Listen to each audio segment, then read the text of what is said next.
My student, myself Mahesh Saini, faculty of science. जैसा कि हमने पिछली क्लास में कार्बन और उसके यौगिक के बारे में अध्ययन कर रहे थे, तो हमने पिछली क्लास में कार्बन की जो विशेषताएं थी उनकी बात की। आज हम आगे और बढ़ते हुए नेक्स्ट टॉपिक है हाइड्रोकार्बन।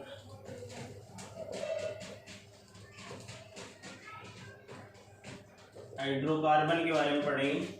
तो हाइड्रोकार्बन की अगर अपन बात करते हैं तो यहाँ पर हाइड्रो का मतलब है हाइड्रोजन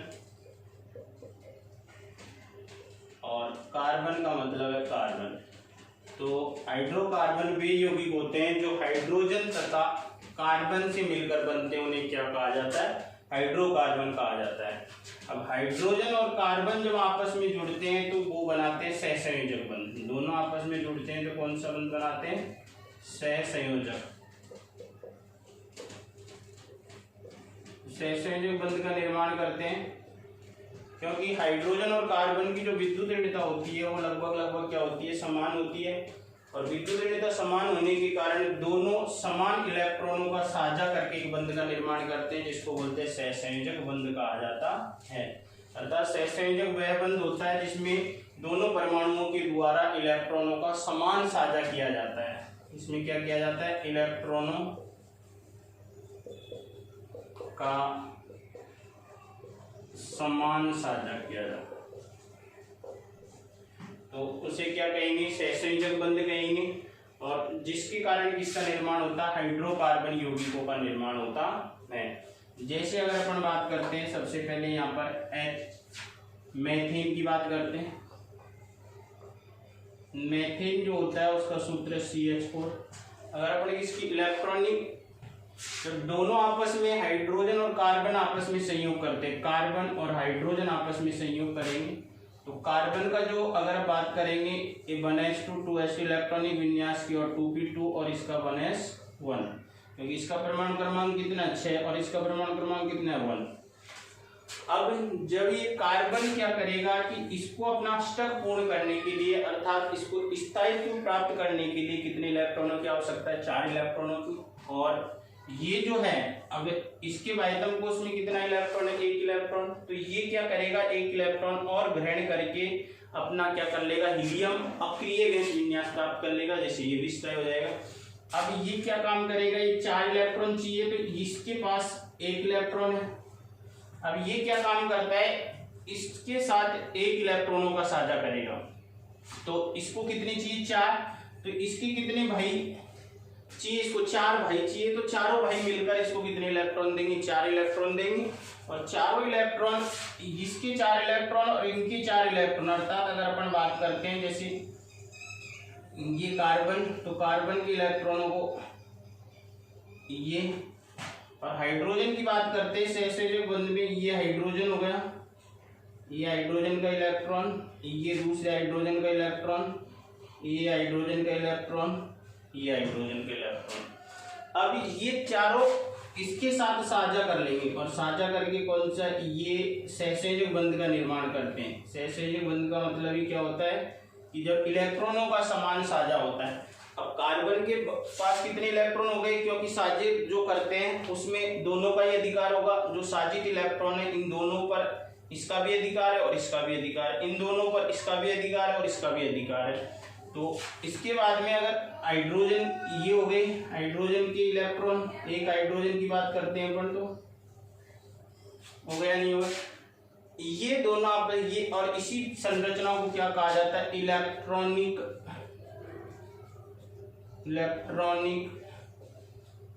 बिंदु संरचना। इसी को क्या कहा जाता है? इलेक्ट्रॉनिक बिंदु संरचना कहा जाता है।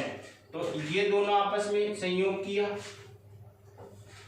और ये बंध बनाया, ये बंध बन गए, ये 4 बंध बन गए, क्योंकि कार्बन की संयोजकता कितनी? 4। और हाइड्रोजन जो है इसके साथ जुड़ जाएगा। इस तरीके से इसकी संरचना का निर्माण हुआ मेथेन की। तो कार्बन और हाइड्रोजन आपस में संयोग करके क्या बनाते हैं? हाइड्रोकार्बन बनाते हैं। इस तरीके से अगर अपन आगे और बात करेंगे तो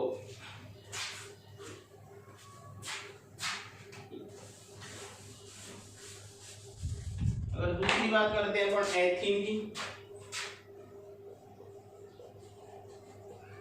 एथीन का सूत्र CH2 डबल बंध CH2। तो यहाँ कार्बन कार्बन के मध्य कौन सा बंध आ रहा है? डबल बंध। अगर बात करते हैं यहाँ पर इसकी इलेक्ट्रॉनिक बिंदु संरचना की, तो कार्बन और कार्बन, दो कार्बन परमाणु है। दोनों कार्बन परमाणु जो है, एक कार्बन परमाणु के बाह्यतम कोश में कितने इलेक्ट्रॉन है? 4। तो एक कार्बन परमाणु के बाह्यतम कोश में कितने इलेक्ट्रॉन है? 4। और दूसरे कार्बन परमाणु के बाह्यतम कोश में कितने इलेक्ट्रॉन है? 4। अब ये क्या काम करेगा? ये दो इलेक्ट्रॉनों का साझा करेगा, क्योंकि ये दो इलेक्ट्रॉन देगा, कार्बन कार्बन की विद्युत ऋणता समान, तो दोनों के बीच में कौन सा बंध बनेगा? सहसंयोजक बंध। ये हो गया। तो एक इलेक्ट्रॉन, एक बंध को बनाने के लिए दो इलेक्ट्रॉन चाहिए। एक इलेक्ट्रॉन इस कार्बन ने देगा, एक इलेक्ट्रॉन ये कार्बन देगा। उसके बाद में जो दो इलेक्ट्रॉन के साथ तो कार्बन परमाणु सहसंयोजक बंध बना लेगा, और बच गए कितने? दो इलेक्ट्रॉन। और दो इलेक्ट्रॉन जो है इनके साथ कौन? हाइड्रोजन। तो हाइड्रोजन क्या करेगा? सहसंयोजक बंध बनाएगा। एक हाइड्रोजन के पास कितने इलेक्ट्रॉन? एक इलेक्ट्रॉन। तो ये सहसंयोजक बंध करके इसके पास कितने हो जाएंगे? दो हो जाएंगे। इसके पास ये हाइड्रोजन भी संयोग कर लेगा, और ये हाइड्रोजन भी इसके साथ सहसंयोजक बंध बना लेगा। अब क्या होगा? अब बताओ, इस कार्बन की बात करते हैं, तो इस कार्बन का अधिकार किस किस पे हो गया? ये हो गया, नहीं हो गया? और इस कार्बन पर का अधिकार किस किस पे हो गया? इन पे हो गया, नहीं हो गया? अब बताओ, हाइड्रोजन की बात करते हैं, तो हाइड्रोजन का अधिकार इस इलेक्ट्रॉन पे, दोनों पे, इन दोनों इलेक्ट्रॉन पे, इन दोनों इलेक्ट्रॉन पे, और इन दोनों इलेक्ट्रॉन पे। इस तरीके से मैं ये इसकी इलेक्ट्रॉनिक बिंदु संरचना हो गई एथीन की। अगर इसकी संरचना की बात करेंगे तो देखो, ये जो है इलेक्ट्रॉन, ये बंध बना लिया, इन दोनों ने मिलकर ये बंध बना लिया, तो ये क्या हो गया? द्विबंध हो गया। और इस कार्बन से और कौन जुड़ रहा है? हाइड्रोजन। ये हाइड्रोजन, ये हाइड्रोजन, इधर ये हाइड्रोजन, और इधर ये हाइड्रोजन। इस तरीके से क्या बन गई? ये एथीन की। ये तो क्या है? इलेक्ट्रॉनिक बिंदु संरचना, इलेक्ट्रॉनिक बिंदु संरचना। तो इसकी इलेक्ट्रॉनिक बिंदु संरचना हो गई, एथीन की इलेक्ट्रॉनिक बिंदु संरचना। अगर इसी को और अपन आगे देखते हैं,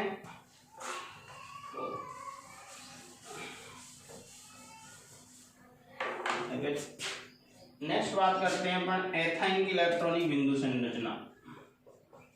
इसकी एथाइन, एथाइन का सूत्र हो गया CH ट्रिपल बंध CH।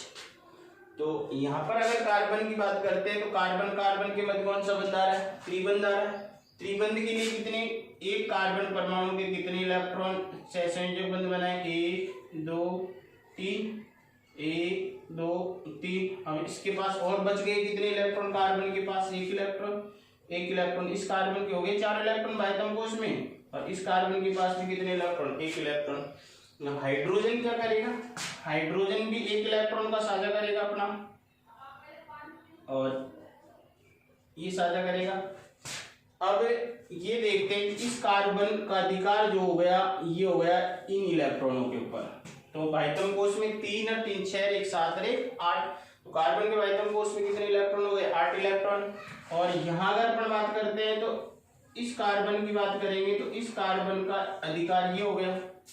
तो इसके पास भी कितने इलेक्ट्रॉन? 3 और 3 6 7 1 8 इलेक्ट्रॉन हो गए। तो ये तो इसकी क्या हो गई? इलेक्ट्रॉनिक बिंदु संरचना। और इससे अगर अपन संरचना सूत्र बना देंगे, तो एक बंध, दो बंध और तीन बंध, ये हो गए कार्बन कार्बन के मध्य में।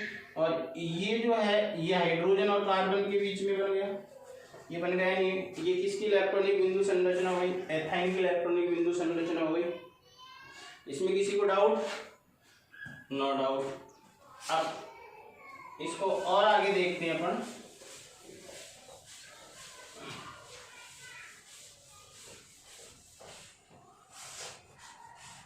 हाइड्रोकार्बन यौगिकों का अगर वर्गीकरण देखते हैं अपन,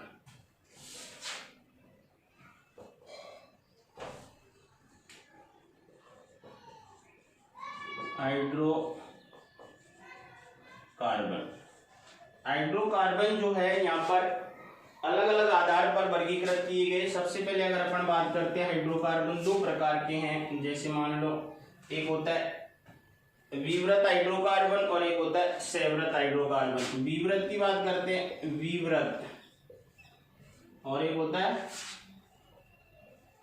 सेवृत हाइड्रोकार्बन। विवृत हाइड्रोकार्बन और सेवृत हाइड्रोकार्बन। विवृत का मतलब होता है खुली हाइड्रोकार्बन श्रृंखला, विवृत हाइड्रोकार्बन, और सेवृत हाइड्रोकार्बन,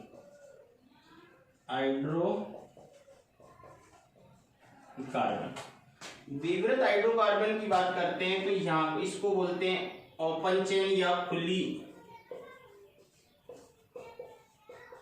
श्रृंखला युक्त हाइड्रोकार्बन, और ये होंगे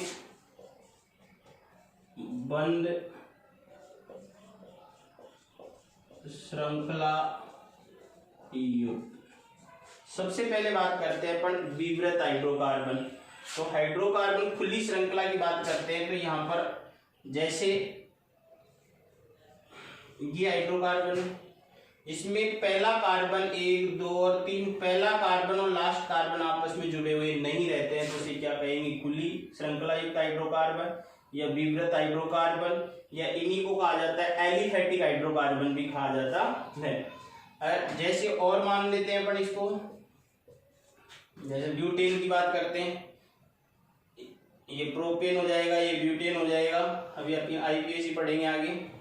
तो इस तरीके से ये जो विवृत हाइड्रोकार्बन श्रृंखला युक्त हाइड्रोकार्बन है तो इनमें क्या होगी, ओपन चेन पाई जाएगी, अर्थात इनमें पहला कार्बन और लास्ट कार्बन आपस में नहीं जुड़ते हैं। और देख लेते हैं जैसे पेंटेन है,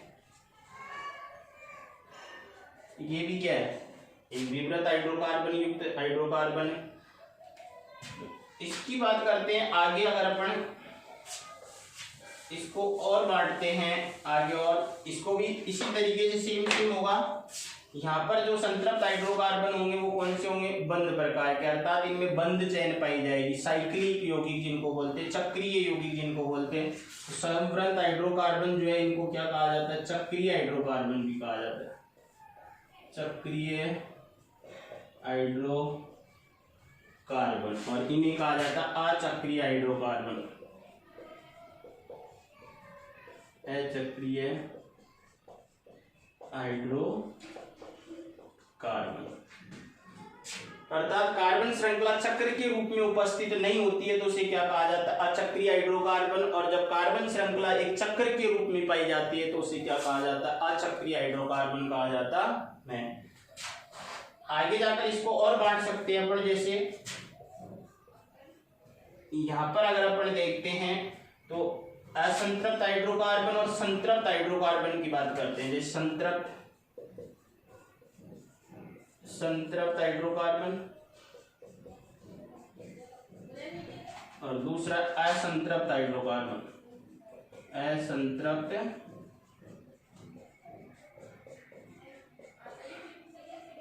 हाइड्रोकार्बन।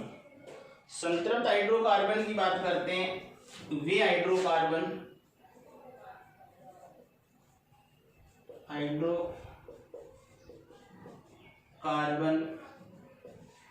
जिनमें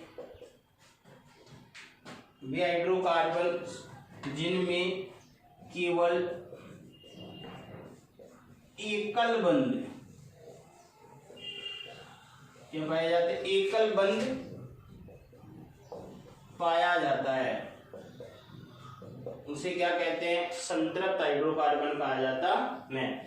जैसे अगर एग्जाम्पल की बात करते हैं तो यहाँ पर एग्जाम्पल आता है एल्केन, क्या आएगा, एल्केन। तो एल्केन की बात करेंगे बाद में, यहाँ पर जैसे उदाहरण CH4 है, उसके बाद में C2H6 है, तो ये कौन से हाइड्रोकार्बन है, संतृप्त हाइड्रोकार्बन। उसके बाद में अगर असंतृप्त हाइड्रोकार्बन की बात करेंगे तो वे हाइड्रोकार्बन, यहाँ अगर लिखते हैं अपन, वे हाइड्रोकार्बन जिनमें कम से कम एक द्विबंध या त्रिबंध पाया जाता है, उसे क्या कहेंगे? असंतृप्त हाइड्रोकार्बन कहा जाता है। अर्थात इनमें ओनली कौन सा बंध होगा? सिंगल बंध। इनमें कम से कम एक द्विबंध या एक त्रिबंध पाया जाता है, उसे क्या कहेंगे? असंतृप्त हाइड्रोकार्बन कहते हैं। जैसे अगर अपन इसके एग्जाम्पल की बात करेंगे अपन, तो इसमें कौन आएगा? Alkyne, alkyne, alkene. एल्काइन और एल्कीन जो है ये किसमें आएंगे?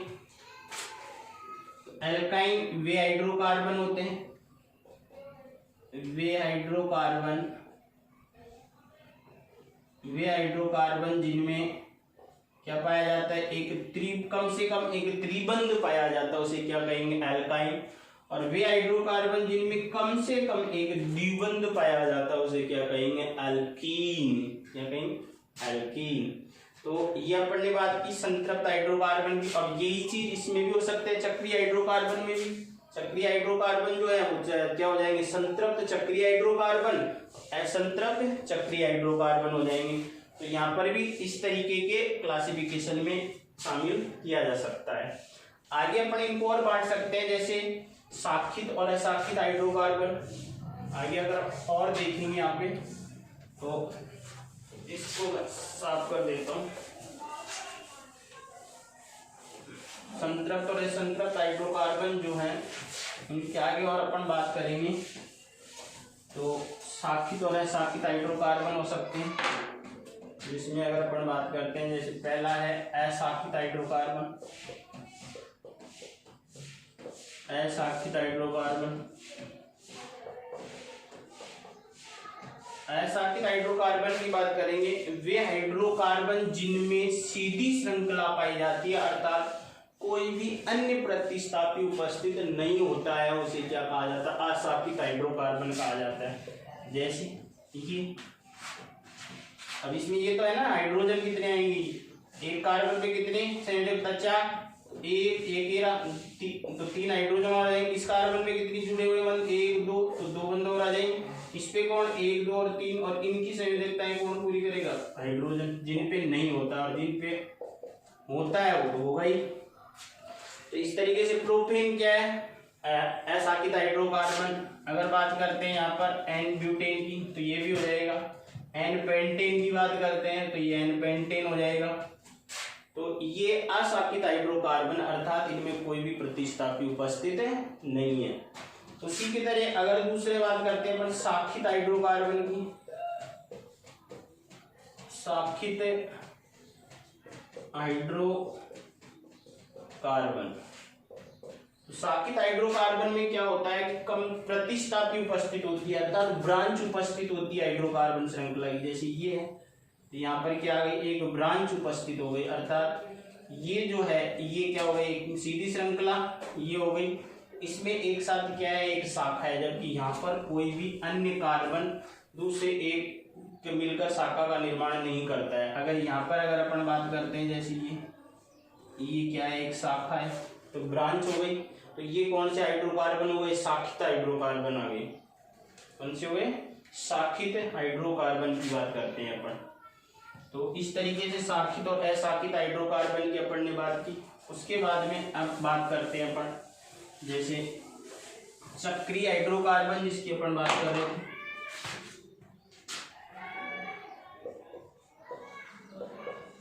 चक्रीय हाइड्रोकार्बन, चक्रीय हाइड्रोकार्बन एलिफेटिक भी हो सकता है और एरोमेटिक भी हो सकता है। एलिफेटिक का मतलब वे हाइड्रोकार्बन जिनको जलाने पर धुआं उत्पन्न नहीं होती है।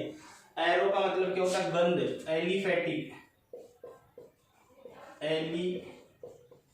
Aliphatic hydrocarbon.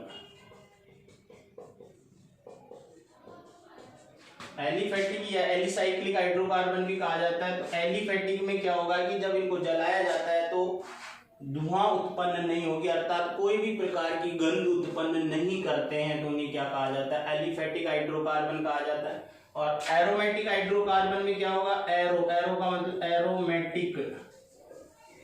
Aromatic hydrocarbon. Arrow का मतलब क्या होता है? गंध, अर्थात जब इनको जलाया जाता है तो अत्यधिक धुएं के साथ एक गंध उत्पन्न करते हैं, एक तीखी गंध उत्पन्न करते हैं, इसलिए इनको क्या कहा जाता है? एरोमेटिक हाइड्रोकार्बन कहा जाता है। अगर उदाहरण की बात करते हैं यहाँ पर, जैसे साइक्लोप्रोपेन, साइक्लोब्यूटेन, ये साइक्लोब्यूटेन 1 2 3 4 ये हो गया, नहीं 1 2 3 अरे 4, तो यहाँ पर CH2 आ जाएगा। तो ये किसके उदाहरण हो गए? इसकी बात करते हैं, ये हो जाता है साइक्लोप्रोपेन, प्रोपेन। जब कोई भी चक्रीय यौगिकों का नामकरण किया जाता है तो उससे पहले कौन सा वर्ड लगाया जाता है? साइक्लो वर्ड लगाया जाता है। इसमें कितने कार्बन? 4 कार्बन। तो इस 4 कार्बन को बोलते हैं पर ब्यूट, तो सारे एकल बंध है तो उनको क्या बोलेंगे? ब्यूटेन। जब अपन नामकरण पढ़ेंगे तो उसमें पढ़ेंगे, ये हो जाएगा साइक्लो ब्यूटेन। क्या हो जाएगा? Cyclo butane. एरोमेटिक की बात करते हैं तो एरोमेटिक में अगर सबसे अच्छा उदाहरण जो है वो किसका है? बेंजीन। इसका बेंजीन जो है वो, बेंजीन की अगर संरचना की बात करते हैं तो बेंजीन में कितने कार्बन होंगे? 6 कार्बन। 1 2 3 4 5 और ये कितने हुए? 6। और यहाँ पर एक छोड़ के क्या आ जाएगा? द्विबंध आ जाएगा। तो ये संरचना किसकी है? बेंजीन की। तो CH CH CH CH CH और CH, ये किसकी संरचना है? बेंजीन की। या अपन इसको कैसे बना सकते हैं? जो भी साइक्लो कंपाउंड होते हैं, ये बेंजीन, अगर यहाँ पर अगर एक 6 कार्बन युक्त हाइड्रोकार्बन की बात करते हैं तो ये है साइक्लोहेक्सेन। क्या हो जाएगा? साइक्लोहेक्सेन। तो इसमें कितने कार्बन है? 6 कार्बन। कितने कार्बन है? 6 कार्बन। तो इस तरीके से अपना हाइड्रोकार्बन यौगिकों का जो वर्गीकरण, जो क्वेश्चन आता है वो या तो आएगा हाइड्रोकार्बन यौगिकों का वर्गीकरण, या फिर जैसे संतृप्त है, संतृप्त में अंतर, संतृप्त व असंतृप्त में अंतर, साखित है, साखित में अंतर, साखित व असाखित में अंतर। उसके बाद में एलिफैटिक एरोमेटिक में अंतर, एलिफैटिक व एरोमेटिक,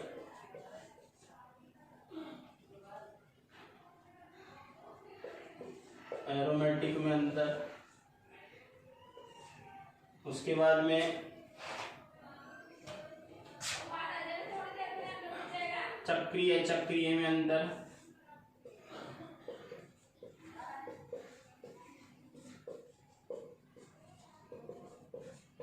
इस तरीके से क्वेश्चन आ सकता है। तो संतृप्त असंतृप्त की अपन ने बात की, रिपीट कर। संतृप्त हाइड्रोकार्बन वे हाइड्रोकार्बन जिनकी कार्बन श्रृंखला में केवल और केवल क्या पाया जाता है? एकल बंध पाया जाता है, उन्हें क्या कहते हैं? संतृप्त हाइड्रोकार्बन। असंतृप्त हाइड्रोकार्बन जिनकी कार्बन श्रृंखला में एक द्विबंध या त्रिबंध पाए जाते हैं। साखित हाइड्रोकार्बन वे हाइड्रोकार्बन जिनकी मुख्य शाखा से अन्य कार्बन अर्थात प्रतिस्थापी जुड़े होते हैं, उन्हें क्या कहा जाता है? और शाखा का निर्माण करते हैं। साखित जिनमें कोई प्रतिस्थापी या कोई ब्रांच उपस्थित नहीं होती है। एलिफैटिक वे हाइड्रोकार्बन जिनको जलाने पर कोई गंध उत्पन्न या धुआं उत्पन्न नहीं होती है। जबकि एरोमेटिक हाइड्रोकार्बन वे हाइड्रोकार्बन जिनको जलाने पर अत्यधिक धुआं, गंध के साथ धुआं उत्पन्न करते हैं। चक्रीय जब हाइड्रोकार्बन चक्र के रूप में श्रृंखला पाई जाती है, चक्रीय हाइड्रोकार्बन जब हाइड्रोकार्बन श्रृंखला चक्र के रूप में पाई जाती है, और यहाँ पर किसके रूप में होगी, एक चक्र के रूप में उपस्थित नहीं होती है। तो ये अपन ने बात की किसकी, हाइड्रोकार्बन यौगिकों का वर्गीकरण। अब नेक्स्ट क्लास में अपन पढ़ेंगे कार्बन यौगिकों की नामकरण पद्धतियां। हाइड्रोकार्बन यौगिकों का नामकरण किस प्रकार किया जाता है।